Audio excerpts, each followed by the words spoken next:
At 78, Benny Andersson finally shares the truth behind ABBA.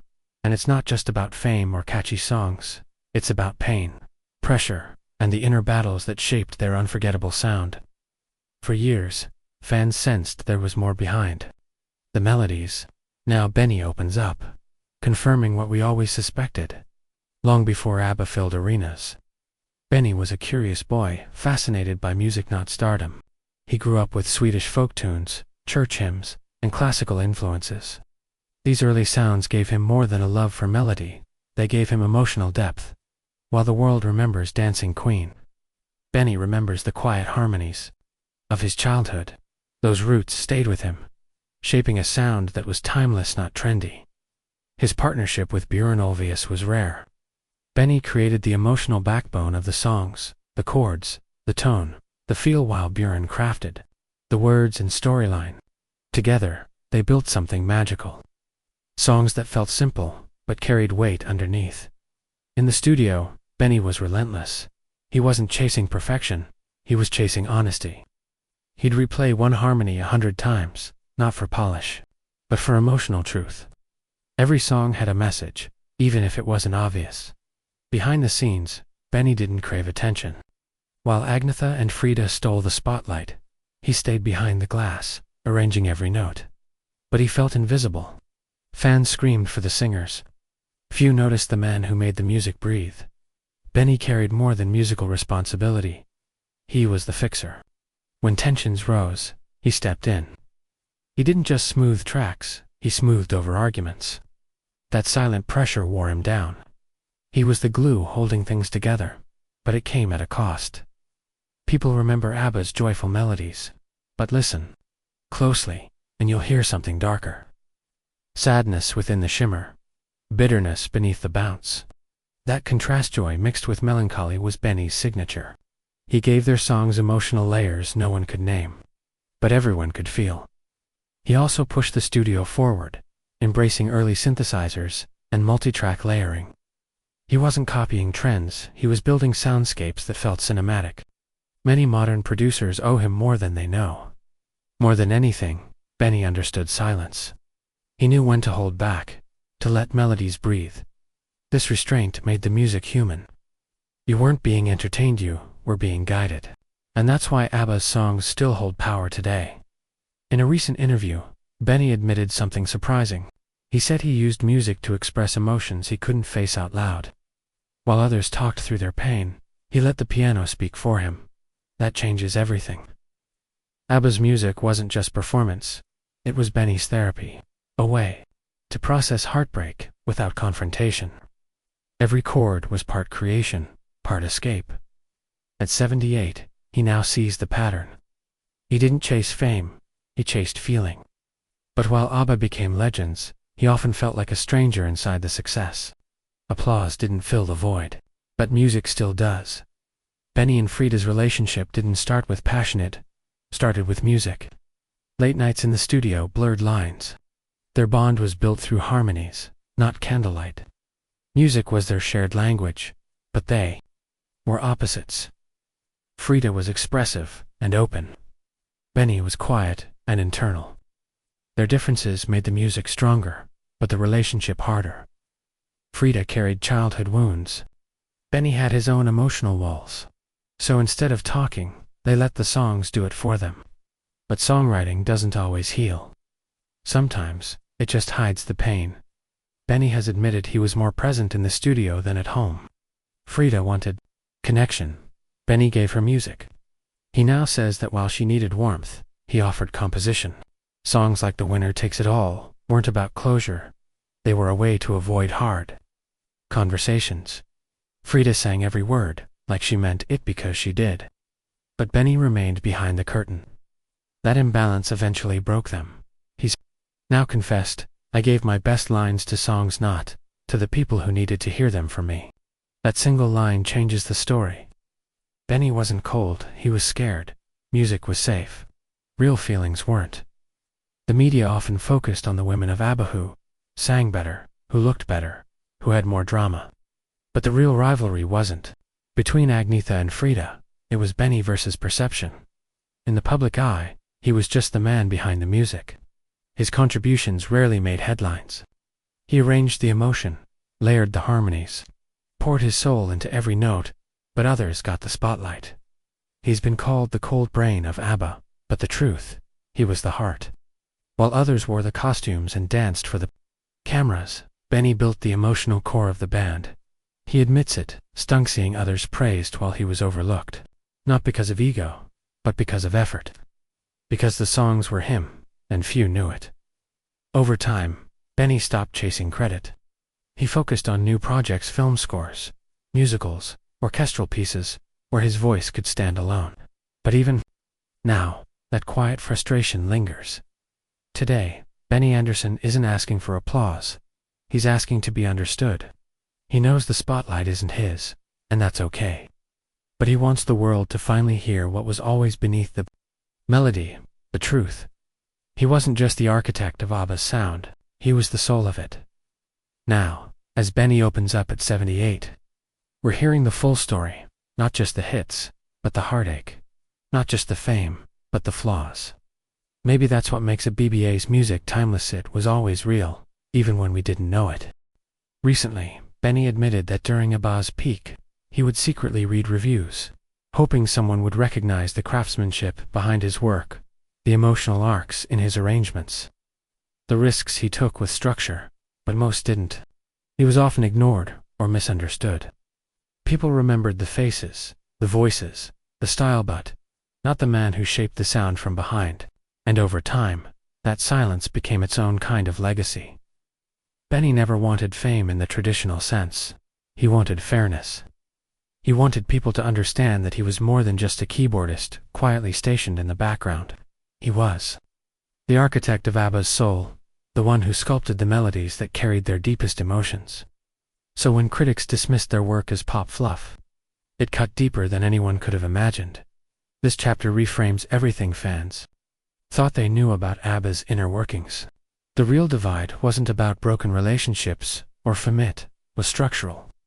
Fame had its rules, and Benny never quite fit the mold. He was too reserved, too deeply focused on the work itself. But the truth is clear. Without him, there would have been no magic to sell, no emotion to remember.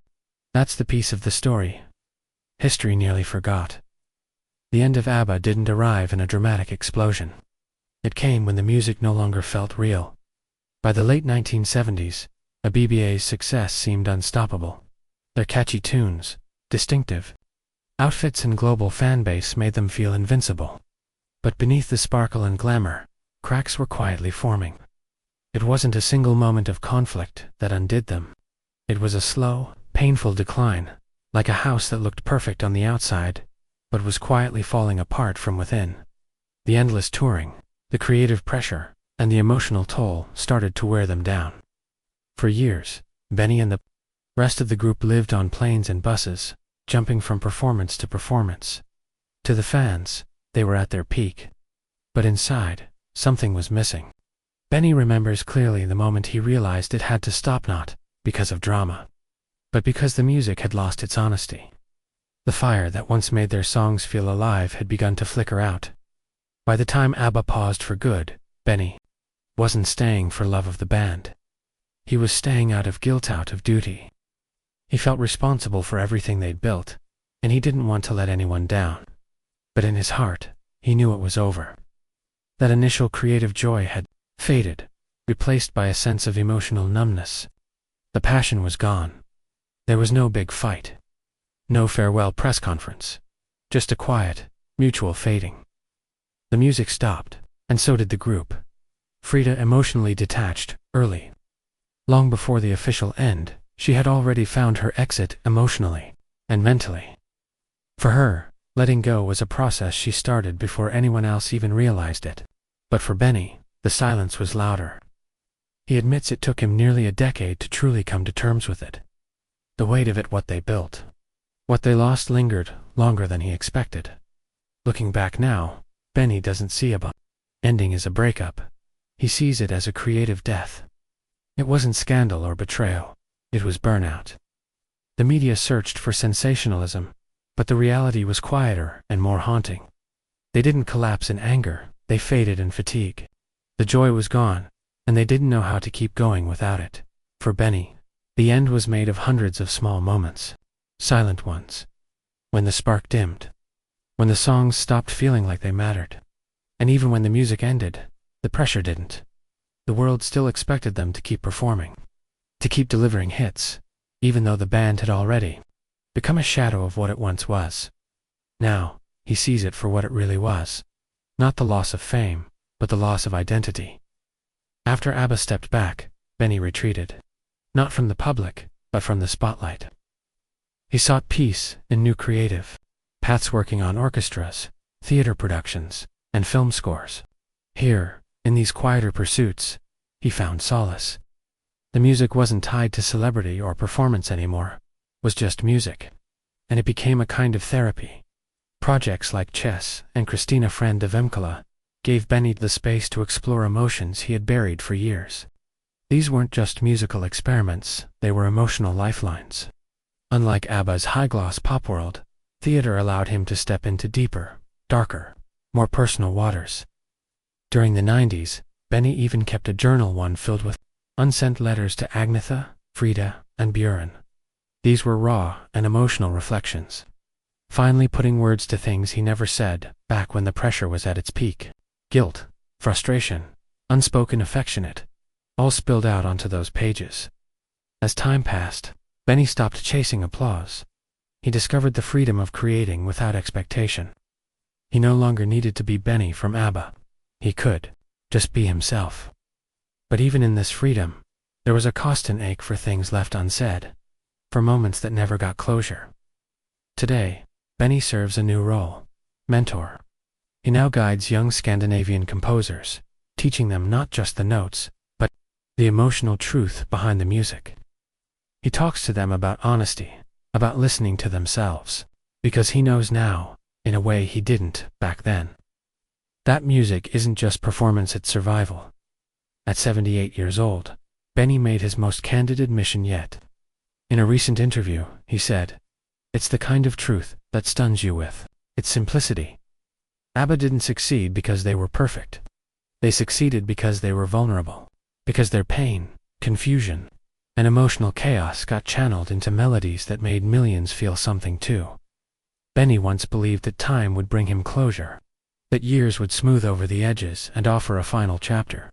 But what time brought wasn't closure, it was clarity. ABBA wasn't a fairy tale, it was survival. For people trying not to fall apart, people always assumed ABBA fell apart because of the media, the rumors, or fame. But Benny tells us now that wasn't it. The real reason was much simpler and much more human. They were just too fragile to keep going. The music became their shield, their therapy, their way of escaping emotions they weren't ready to face. As Benny looks back, he realizes the group didn't fall because they stopped caring, but because they cared too much.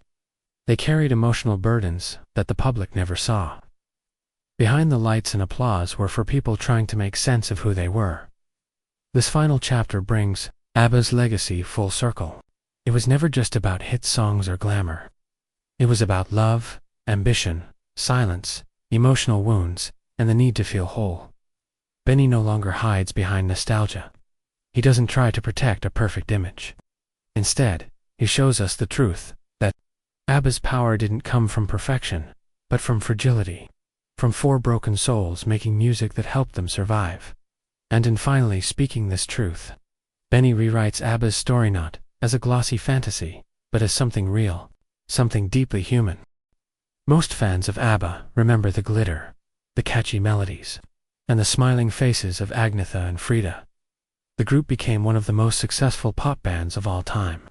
But behind the stage lights and pop hits was a quiet genius named Benny Andersson. He was not just the keyboardist in the background, he was the heart of ABBA's sound. Benny recently opened up about how he used to read reviews, hoping someone would notice the structure of his songs, the deep emotions behind the arrangements, and the risks he took musically. But very few did. Most critics and fans either ignored him or misunderstood his role. Even today, many remember the voices and faces, but forget the man who shaped the music. This silence became part of his legacy, Benny never wanted to be a star. He didn't chase fame the way others did. What he wanted was fairness.